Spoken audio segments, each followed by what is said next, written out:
Damals Rumatra gefaked. Warum Rumatra?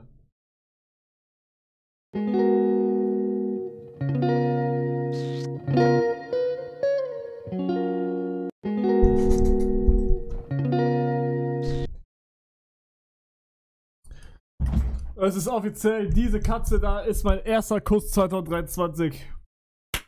Ich habe sie actually gerade wirklich geküsst.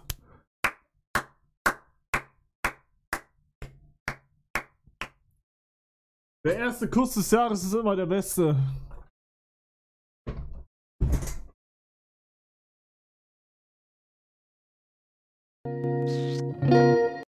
Und dein letzter.